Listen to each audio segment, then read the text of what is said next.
welcome to our set review on Brothers War. We are joined by a now recurring guest, David. Would you like to introduce yourself? Hi, I'm David, and I love Phyrexia. Oh no, he's been completed. Join. Become complete. All will be one. Today we are going to go over our overall set review of Brothers War. But first we're going to start with the heavy hitters of the set. Meld Cards. Very good cards. Love them. Good cards. Love them all. So in this set we were introduced to 3 new Meld Cards. Mishra, Titania, and Urza. And they could not have brought Meld back in a better way.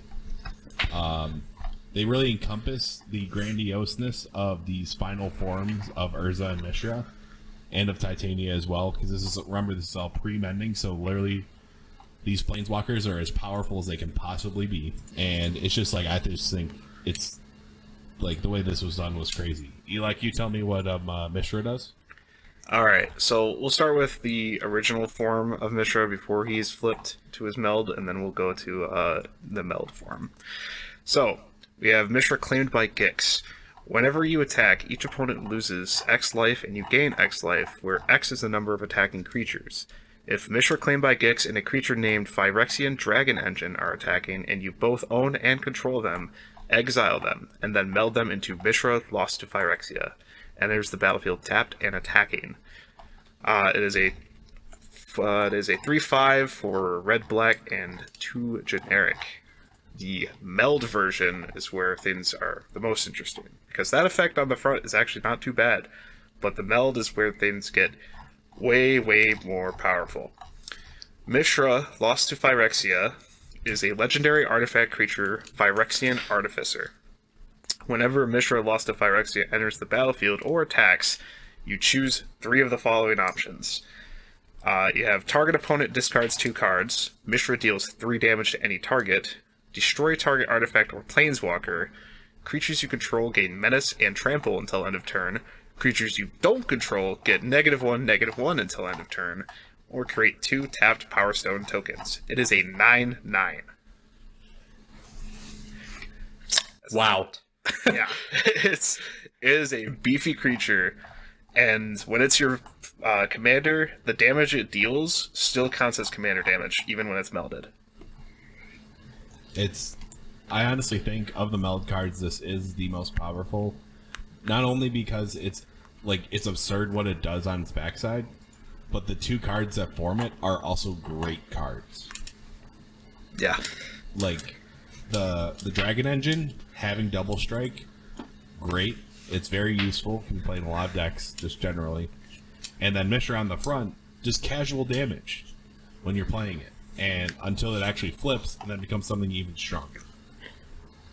I think it's so absurdly powerful on all faces that I can't believe Wizards did it, but I'm happy that they did it. It doesn't feel particularly overwhelming. Like, it feels... It's a lot, for sure, but it's not, like, overwhelmingly powerful.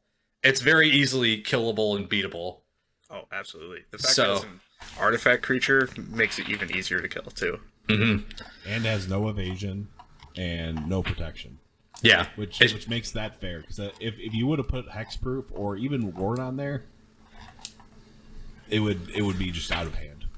Yeah. It doesn't... I think the thing that confused people when it first was spoiled, too, is the fact that, including myself, is that when it entered the battlefield, I thought its ability triggered twice, because it entered the battlefield tapped. Well, it re-enters the battlefield and is attacking. But because it enters the battlefield and is tapped and attacking, it only triggers the one time. So it's not super powerful, but it's still very good. Do you have any other comments? I mean, I think this card is just awesome. That's really all there is to say about it. It's got strong effects. It's a huge flavor win for me personally, because I think it's just like, it's what I would expect to see Mishra turn into at this point. The artwork, Chris Roz did it, or Chris Ron, yeah. The artwork's amazing. Yeah, I love the art on this. Especially the backside, which is just unbelievably awesome. Yeah. Like I don't know, man. Like I think this card is an absolute slam dunk. I think it warrants being the overall chase of the set, because this is absolutely the chase. But it's so cool and so awesome that it's like, okay, sure, that's you can get away with it. I'll let it happen. Yeah, honestly. Onto the next Meld card we have. We have Titania. I think we'll speak on Urza and then we'll get to Titania, just to keep the brothers next to each other. So we have Urza Lord Protector. He is a 2/4 for 1 white blue. He's a legendary creature human artificer, and he reads artifact, instant, and sorcery spells you cast cost 1 less to cast. And then he has another ability that is pay 7 generic mana. If you both own and control Urza Lord Protector and an artifact named the Mightstone and Weakstone, exile them, then meld them into Urza Planeswalker. Activate only as a sorcery. And then when he melds, he becomes the biggest Planeswalker that has way more abilities than any other Planeswalker I think we've seen up to date. But here we go. Urza Planeswalker is a legendary Planeswalker Urza, and it has once during each of your turns, you may activate an additional loyalty ability of Urza Planeswalker. You may activate the same ability twice. And his ability, he comes in with 7 loyalty. His abilities are +2, artifact, instant, and sorcery spells you cast. This turn costs 2 less to cast. You gain 2 life. +1, draw 2 cards and discard a card. 0, create 2 1/1 colorless soldier artifact creature tokens. -3, exile target non-land permanent. And then -10, artifacts and Planeswalker you control gain indestructible until end of turn. Destroy all non-land permanents. That's a huge flavor win. That ultimate ability is a huge flavor win because it perfectly encapsulates the end of the Brothers' War. It really comes back to that legendary sorcery. This is literally like the craziest Planeswalker. Like imagine, like this also gives us a little key piece into pre-mending Planeswalkers. Yeah. Like, and understanding how absurdly powerful they are. Mm-hmm.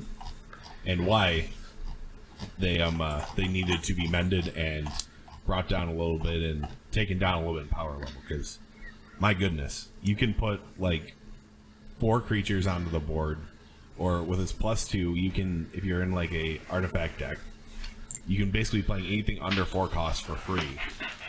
That's absurd. Which if you're running an Urza deck, you're probably running an artifact deck.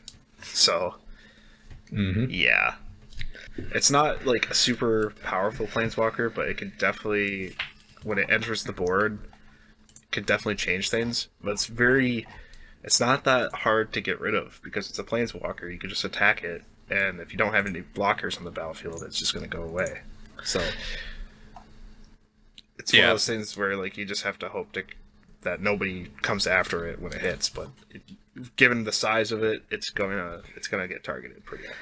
This is easily the most versatile Planeswalker ever printed, and I think that's why it's so powerful. Is because it can kind of do anything at once. It can, make things cheap. It can draw cards, and it can either double down on that effect or it can spread itself out. So if you need to say if you want to put out a really big artifact this turn and make it cheaper, you can do that. But if you need to wipe something out that's troublesome, Vorinclex, you can do that as well. So it's the kind of thing where you can kind of do whatever you want with it. And I think that's the reason it's so powerful. Even though none of the effects on their own, even the ultimate, isn't particularly impressive. Yeah, it's just a board wipe.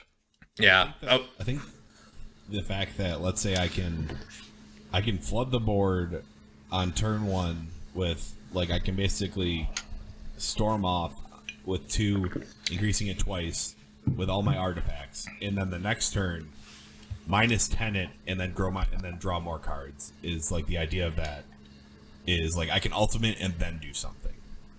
And this ultimate is nothing to slouch at. Yeah, it's not weak. It's just kind of underwhelming for the sheer power of the card.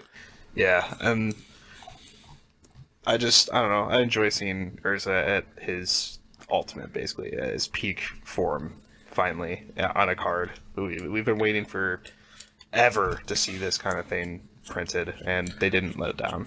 Yeah.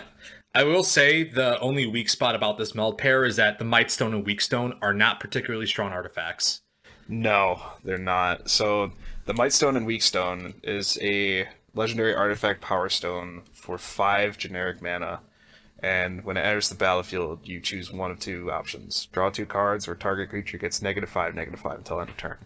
And it taps for 2 generic, but it can't be spent to cast non-artifact spells. So it's a mana not, rock. yeah, it's a mana rock, but it's not particularly good one. So it costs 5 mana. The only reason why you're casting it is because you intend to meld it with Urza at some point. Yeah, and I think honestly, if this is one of those where if this costed 1 more, this would be very easily played. But like you have to, because the whole goal of the Urza deck is to obviously play a lot of artifacts, get Urza and the Mightstone out, and then form it all together to meld it. It is like it's hard at being 5 mana, and considering that Urza on its front face, which is like Urza Lord Protector, is pretty powerful for 3 mana. Yeah, and the ability to meld costs 7 already. Yeah, and that's that's a pretty steep price to pay to meld 2 cards. But if you're running this deck, you probably have a ton of mana dorks anyway. Not mana dorks, but mana rocks. Or you have Urza High Artificer. Yeah, because you're gonna have that. Let's be honest. You are. Yeah. Huge. Yeah. It will make all your manas, not manas, all your artifacts into mana rocks. It makes it just easier for you. On to the final meld card we have here. We have Titania, Voice of Gaia. Titania, Voice of Gaia is a 3/4 for 1 green. It's a legendary creature elemental. It has reach, and whenever 1 or more lands are put into your graveyard from anywhere, you gain 2 life. And at the beginning of your upkeep, if there are 4 or more land cards in your graveyard, and you both own and control Titania, Voice of Gaia, and a land named Argoth, Sanctum of Nature, exile them and meld them into Titania, Gaia Incarnate. So, Argoth, Sanctum of Nature is a land. It enters the battlefield tapped unless you control a green legendary creature. And it taps for a green, and you could pay 2 and green, you create a 2/2 bear, and then mill 3 cards. You only activate that as a sorcery. Making bears with lands is funny. I like that. It makes this land bearable. Wow. How dare you. That was very awful. Alright, on to the meld version. Titania, Gaia Incarnate, legendary creature, elemental avatar. It has a lot of abilities, so Vigilance, Reach, Trample, and Haste. Titania, Gaia Incarnate's power and toughness are equal to the number of lands you control. When Titania enters the battlefield, return all land cards from your graveyard to the battlefield tapped. Pay 3 generic and a green, put 4 +1/+1 counters on target land you control. It becomes a 0/0 elemental creature with haste. It's still a land. Good lord. Considering that this is technically this only costs 3 mana to do. And a land, but likely or not, you'll play Argoth the same turn you're gonna play Titania. This card is a win condition for any Get Rock Monster deck, hands down. This card is unbelievably powerful in the hands of a graveyard recursion strategy with Scapeshift, Crucible of Worlds, the standard like land reclaim package. Yeah, this card is brutal, plain and simple. It's an extremely efficient creature that also has reach on its front. That gains you life, and let's be real, this is the easiest to meld of any of them. You can meld this realistically in a ramp deck on turn 3 or 4. Hands down. And that's ridiculous. You're not going to want to do that because you want lands in the graveyard. But, like, my god, this is a really stupidly powerful It has vigilance, reach, trample, and haste. I mean, having this on turn 3 or 4 is like backbreaking, like early on. Yeah, that's an easy kill spell, and it's a warranted kill spell as well. It's Yeah, also just honestly. like, it's a great looking card. Like I Yeah. love the meld, how it looks. Mm-hmm.